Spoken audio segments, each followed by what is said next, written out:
السلام علیکم ورحمۃ اللہ وبرکاتہ۔ Golden word part 7۔ یوسف علیہ السلام جانتے تھے سارے دروازے بند ہیں، پھر بھی بند دروازے کی طرف دوڑ پڑے تھے اور خدا نے ایک ایک کر کے سارے دروازے کھول دیے۔ کبھی اگر لگے کہ تمہارے لیے بھی دروازے بند ہیں تو جان لو کہ تمہارا اور یوسف علیہ السلام کا خدا ایک ہی ہے۔ میں کتنا ہی طاقتور بن جاؤں لیکن ہر شام کو زندگی کا ایک دن کم ہو جاتا ہے اور میں اس کو روک بھی نہیں سکتا۔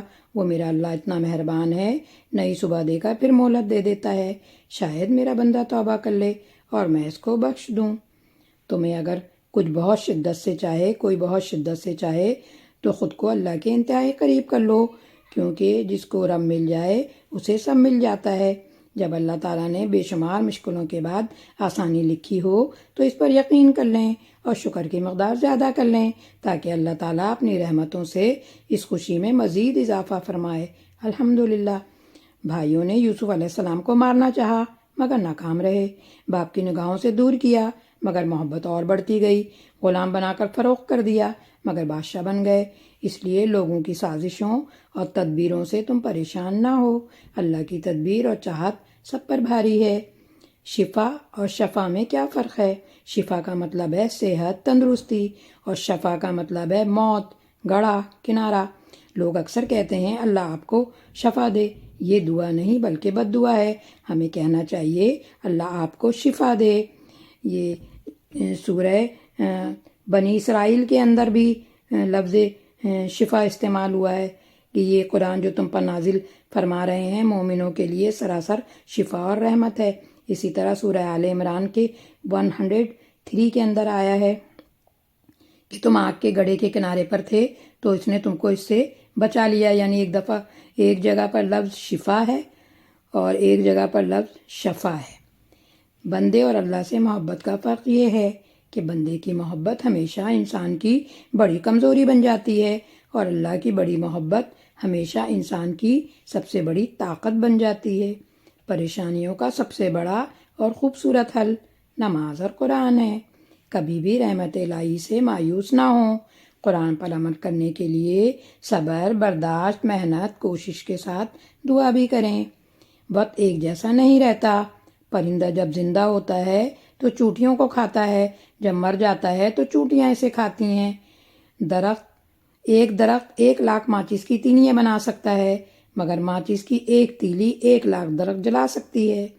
زمین انسان کو رزق دیتی ہے مگر جب انسان مر جاتا ہے تو زمین اسے اپنا رزق بنا لیتی ہے۔ حقوق مصطفیٰ صلی اللہ علیہ وسلم۔ پہلا حق نبی صلی اللہ علیہ وسلم کا، آپ صلی اللہ علیہ وسلم پر ایمان لانا۔ دوسرا حق آپ صلی اللہ علیہ وسلم سے محبت کرنا۔ تیسرا حق آپ صلی اللہ علیہ وسلم کا ادب کرنا۔ چوتھا حق آپ صلی اللہ علیہ وسلم کی عظمت کا دل میں ہونا۔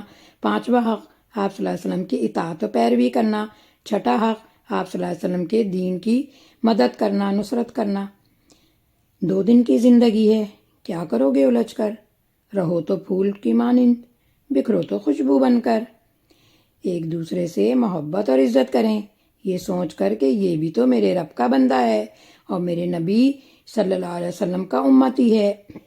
جیسے دودھ کے ساتھ دودھ کی سفیدی جڑی ہوئی ہے اور شہد کے ساتھ شہد کی مٹھاس جڑی ہوئی ہے، ایسے ہی نبی کریم صلی اللہ علیہ وسلم کے طریقوں کے ساتھ دونوں جہان کی کامیابی جڑی ہوئی ہے۔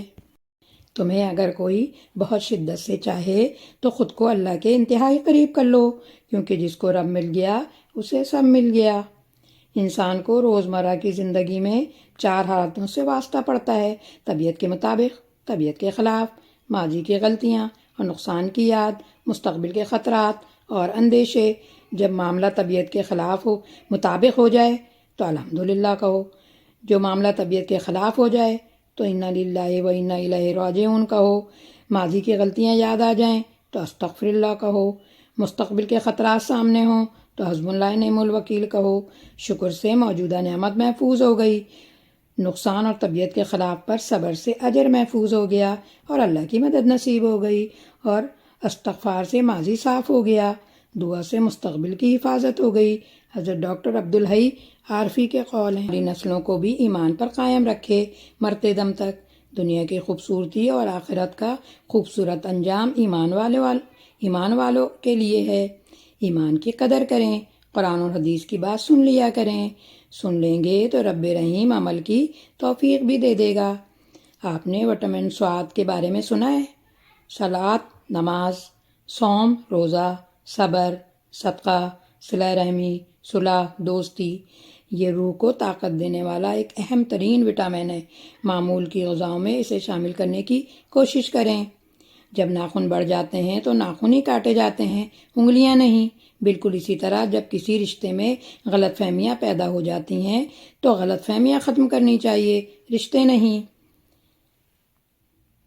زندگی میں دینا شروع کریں، پیسہ دیں، کسی کو وقت دیں، کسی کو مشورہ دیں، کسی کو راستہ دے دیں، کسی کو علم دے دیں۔ دیکھیں دینے کی خصوصیات اللہ کی ہے۔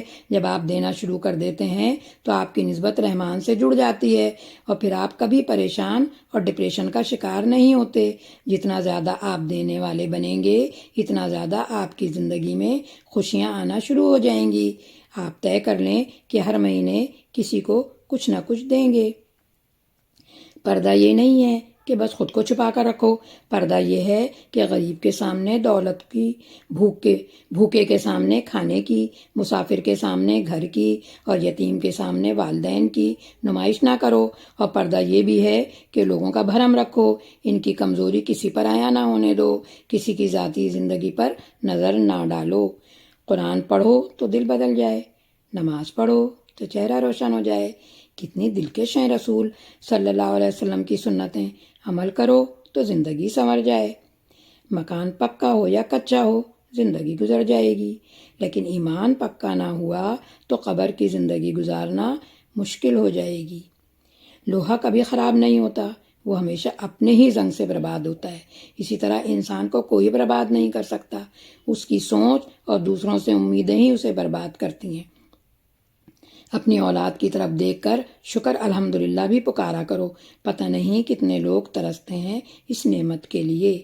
اپنی اولاد کو، اپنے اسکول، کالج اور یونیورسٹی کے بچوں کو، اپنی نسل کو قرآن و سنت کی طرف لانا ہے تاکہ ان کی دنیا بھی روشن ہو جائے اور آخرت کی تیاری بھی ہو جائے۔